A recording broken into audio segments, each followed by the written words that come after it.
Good evening friends. मैं आज 3 और 4 जनवरी के इम्पोर्टेंट करंट अफेयर्स लेकर आप लोगों के समक्ष हूँ, जो कि प्रतियोगी परीक्षाओं के दृष्टिकोण से बहुत जरूरी है।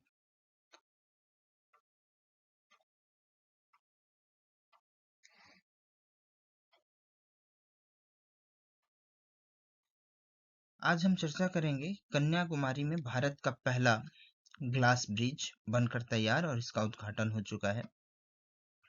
नोमुरा ने भारत के विकास दर यानी जीडीपी को घटाकर 6.7 कर दिया है। भारतीय जीडीपी का आधार वर्ष अब संशोधित करके 2022-23 किया गया है। एसबीआई ने हर घर लखपति योजना प्रारंभ की। असम में हाथियों की संख्या बढ़कर 5,828 हो गई है। ईपीएफओ देश में लागू करने जा रहा है केंद्रीयकृत पेंशन भुगतान की प्रणाली, सेंट्रलाइज्ड पेंशन पेमेंट सिस्टम। राज्य वित्त की रिपोर्ट आरबीआई ने जारी की है। साईं पारंजपे को मिलेगा पद्ममणि लाइफ टाइम अचीवमेंट पुरस्कार। पाकिस्तान यूएनएससी का अस्थायी सदस्य चुना गया है और उसकी कार्य अवधि 2 वर्षों की रहेगी। आरिफ मोहम्मद खान बिहार के 42वें राज्यपाल बने। अमित शाह ने जम्मू कश्मीर एवं लद्दाख थ्रू द एसिस पुस्तक का विमोचन किया। डीआरडीओ ने 67वां स्थापना दिवस मनाया। सावित्री फुले की जयंती मनाई गई। इसका ऐतिहासिक महत्व देखेंगे। राजेंद्र विश्वनाथ आर्लेकर केरल के राज्यपाल बने। वन नेशन वन सब्सक्रिप्शन, यह स्कीम जो है वो देश में प्रारंभ किया गया 1 जनवरी से। प्रोजेक्ट विस्तार भारतीय कृषि में एक डिजिटल क्रांति है। प्रोजेक्ट विस्तार। प्रसिद्ध वनस्पति वैज्ञानिक के एम मनीलाल का 86 वर्ष की उम्र में निधन हो गया। एग्जाम में पूछ सकता है कि एस मनीलाल किस फील्ड से जुड़े हुए व्यक्ति थे, तो ये वनस्पति वैज्ञानिक थे। चीन में ह्यूमन मेंटायोज एचएमपीवी का प्रकोप चला है। गुड़गांव में ब्लिंकिट की शुरुआत 10 मिनटों में मिलेगा एम्बुलेंस। और 2,000 रुपए के नोट 98.12% वापस हुए, आरबीआई का रिपोर्ट कहता है। आगे हम देखेंगे, सरकार सेवानिवृत्त अर्धसैनिक कर्मियों के लिए मानद वरिष्ठ रैंक पर विचार कर रही है। मेजर ध्यानचंद खेल रत्न पुरस्कार की घोषणा कर दी गई है। भारत और नेपाल के बीच सूर्य किरण सैन्य अभ्यास प्रारंभ हुआ। ग्लोबल फैमिली डे, एकता, प्रेम और शांति का उत्सव। दुनिया में भारतीय कॉफी को लोकप्रियता प्राप्त हो रहा है। कैबिनेट ने किसानों के जीवन और आजीविका को बेहतर बनाने के लिए प्रमुख योजनाओं को मंजूरी दी। एसबीआई ने अनिवासित भारतीयों को खाता खोलने की प्रक्रिया को आसान बना दिया है। राष्ट्रीय खेल पुरस्कार की घोषणा हो गई है। स्विट्जरलैंड में हिजाब बैन कर दिया गया है। भारत में 2005-2020 के दौरान जीडीपी उत्सर्जन तीव्रता 36% की कटौती की गई। रूस ने नया पर्यटन टैक्स लगाया है, यानी टूरिस्ट टैक्स लगाया है। एयर मार्शल जितेंद्र मिश्र ने भारतीय वायुसेना के पश्चिमी वायु कमान की कमान संभाली है। चलिए इसमें से कुछ विषयों को विस्तार से देखते हैं। अब देखिए, भारत का पहला ग्लास ब्रिज कांच पुल कहां बनकर तैयार हुआ है, तो कन्याकुमारी में। तमिलनाडु के मुख्यमंत्री एम के स्टालिन ने इसका अनावरण किया। और यह पुल जो है वो विवेकानंद रॉक मेमोरियल और 133 फीट ऊंची तिरुवल्लुर प्रतिमा को जोड़ेगा। एक विवेकानंद रॉक मेमोरियल और 133 फीट ऊंची तिरुवल्लुर प्रतिमा को जोड़ेगा। यह एक पर्यटन और आकर्षण का केंद्र बनेगा। नोमुरा जो कि फिनेंशियल एजेंसी है, वित्तीय संस्थान है, जो कि लेखा जोखा रखता है और बताता है कि किस देश का विकास दर कितना रहने वाला है, उसने भारत की विकास दर 2025 के लिए 6.9 से घटाकर 6.7% कर दिया है। भारत सरकार ने आर्थिक आकलनों को सटीक बनाने के उद्देश्य से सकल घरेलू उत्पाद जीडीपी की गणना के लिए आधार वर्ष, जो कि पहले 2011-12 था, उसको बदलकर कितना कर दिया है, 2022-23 कर दिया गया है आधार वर्ष। सलाहकार समिति का गठन किया गया है इसी उद्देश्य से, और सलाहकार समिति नेशनल अकाउंट स्टैटिस्टिक्स को बेहतर बनाने के लिए 26 सदस्यीय एक सलाहकार समिति बनाई गई है, जिसके अध्यक्ष विश्वनाथ गोल्डर हैं। ईपीएफओ यानी कर्मचारी भविष्य निधि ने केंद्रीकृत पेंशन भुगतान प्रणाली सेंट्रलाइज पेंशन पेमेंट सिस्टम को पूरे देश में लागू करने का निर्णय लिया है। दिसंबर 2024 तक ईपीएफओ के कुल 122 क्षेत्रीय कार्यालय थे, और ईपीएफओ के तहत जो स्कीम्स चलती हैं उसमें चलती हैं ऑफर्स द स्कीम। कौन कौन सी scheme? Employees provident fund scheme 1952 के तहत, एम्प्लॉइज पेंशन स्कीम 1955 के तहत, employees deposit link insurance scheme 1976, जिसको EDLI भी बोलते हैं। चलिए ये देख लिया हमने। अब देखते हैं कि भारतीय स्टेट बैंक ने एक योजना प्रारंभ करने का निर्णय लिया है, हर घर लखपति। इसमें क्या होगा कि जो माइनर लोग हैं, एडल्ट तो होंगे ही इसमें शामिल, माइनर लोग भी जो हैं वो रिकरिंग डिपॉजिट के माध्यम से जो है वो 1 लाख रुपया एक अवधि, जिसकी न्यूनतम अवधि 12 महीने रखी गई है और अधिकतम अवधि भी मेंशन किया गया है। और एक है SBI पेंट्रॉन्स, ये जो है वृद्ध व्यक्तियों के लिए है, SBI पेंट्रॉन्स। अब जान लेते हैं कि एसबीआई की स्थापना कब हुई थी। तो 1 जुलाई 1955 को एसबीआई की स्थापना हुई थी। एसबीआई का टैगलाइन है pure banking nothing else. The corporate centre, इसका जो मुख्यालय है वो मुंबई है। इसके 17 लोकल हेड ऑफिस हैं और 101 जोनल ऑफिस हैं भारत में। सिनेमा, अब अगला टॉपिक है हमारा। भारतीय सिनेमा के प्रख्यात निर्देशक और लेखिका साई पारंजपे को अजंता एलोरा अंतर्राष्ट्रीय फिल्म महोत्सव AIFE 2025 में पद्म पाणी लाइफ टाइम अचीवमेंट अवार्ड से सम्मानित किया जाएगा।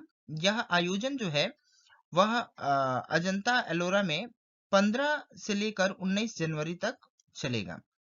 1 जनवरी 2025 को पाकिस्तान ने संयुक्त राष्ट्र सुरक्षा परिषद यूनाइटेड नेशन सिक्योरिटी काउंसिल का अस्थायी अध्यक्ष के तौर पर, सदस्य के तौर पर इसका कार्यकाल प्रारंभ हुआ और 31 दिसंबर 2026 तक वो उसका अस्थायी सदस्य रहेगा। हम सभी जानते हैं कि यूनाइटेड नेशन सिक्योरिटी काउंसिल में कुल मिलाकर 5 परमानेंट और 10 टेम्पोररी मेंबर होते हैं। टर्म वाइज उसकी अध्यक्षता एक एक देश को मिलती है।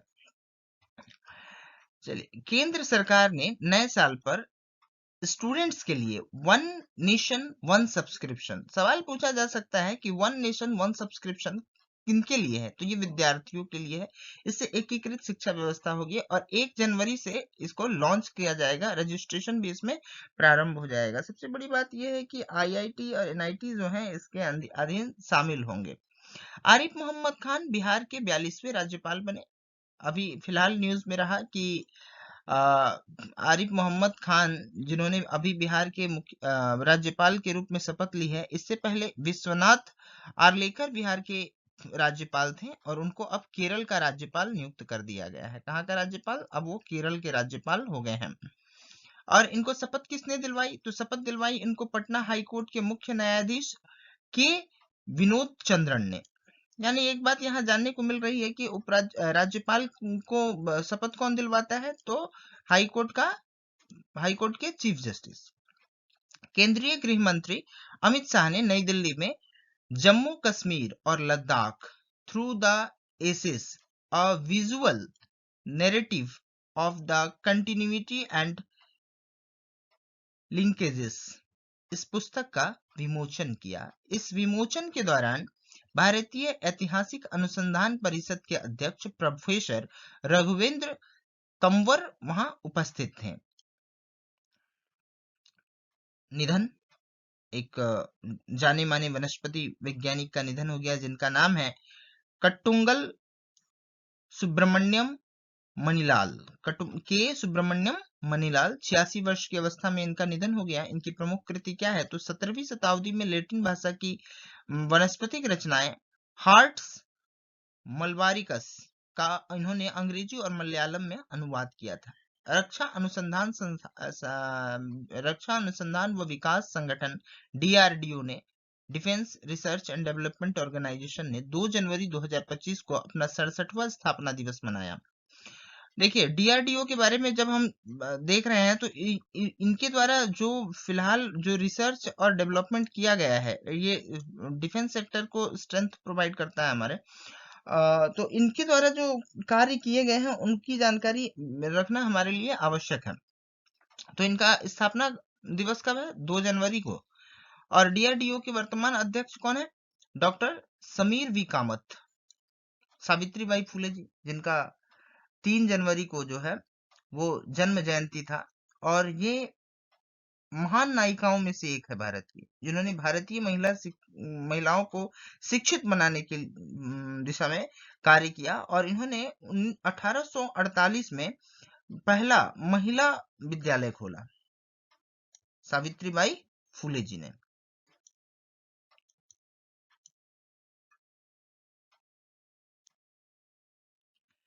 अब आते हैं, भारत सरकार ने 2024 के प्रतिष्ठित मेजर ध्यानचंद खेल रत्न पुरस्कार की जो है वो घोषणा कर दी है।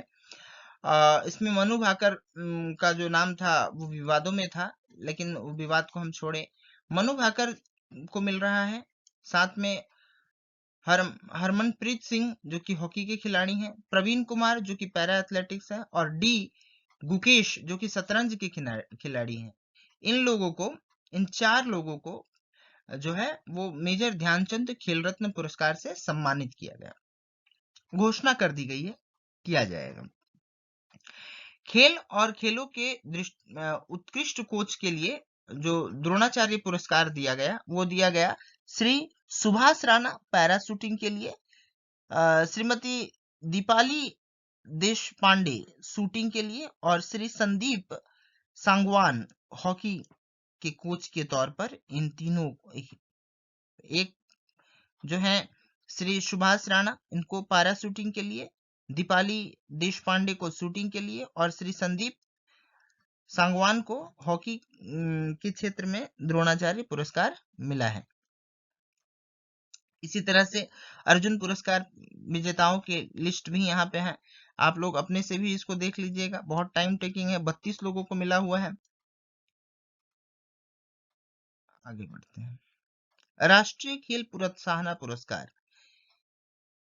ये देश में खेलों को बढ़ावा देने के लिए महत्वपूर्ण योगदान निभाने वाली संस्थाओं को यह पुरस्कार दिया जाता है। इस बार physical education foundation of India को यह पुरस्कार दिया गया है। मौलाना अबुल कलाम आजाद ट्रॉफी 2024, खेलो इंडिया यूनिवर्सिटी गेम्स में शीर्ष प्रदर्शन करने वाले विश्वविद्यालयों को यह पुरस्कार दिया जाता है। और इस बार जो सर्वश्रेष्ठ पुरस्कार दिया गया है जिस यूनिवर्सिटी को, वो है चंडीगढ़ यूनिवर्सिटी। सेकंड रनर जो है वो लवली प्रोफेशनल यूनिवर्सिटी पंजाब, और सेकंड रनर जो है वो गुरु नानक देव यूनिवर्सिटी अमृतसर। भारत और नेपाल के सेनाओं के बीच संयुक्त सैन्य अभ्यास का 18वां संस्करण, जिसका नाम है सूर्य किरण, यह 29 दिसंबर से 13 जनवरी तक नेपाल के साल झांडी में चलने वाला है। ये चल रहा है 13 जनवरी तक ये चलेगा। ग्लोबल फैमिली डे, 1 जनवरी को याद रखिएगा, ग्लोबल फैमिली डे मनाया जाता है। यह शांति, एकता और परिवार के प्रति सराहना के साथ जोड़ना इसका उद्देश्य है, जो हमारे जीवन में खुशहाली और स्थिरता लाता है। धन्यवाद साथियों। यह करंट अफेयर्स आप देखें और अपने साथियों से साझा करें, ताकि उनका भी करंट अफेयर्स का जो नॉलेज है वो स्ट्रांग हो, और वो किसी भी प्रतियोगी परीक्षा में बैठेंगे, खासकर SSC, बैंकिंग और रेलवे में, उसमें ये पूछा ही जाता है। स्टेट ओरिएंटेड एग्जाम जो होते हैं उसमें भी करंट अफेयर्स पूछे जाते हैं। धन्यवाद साथियों।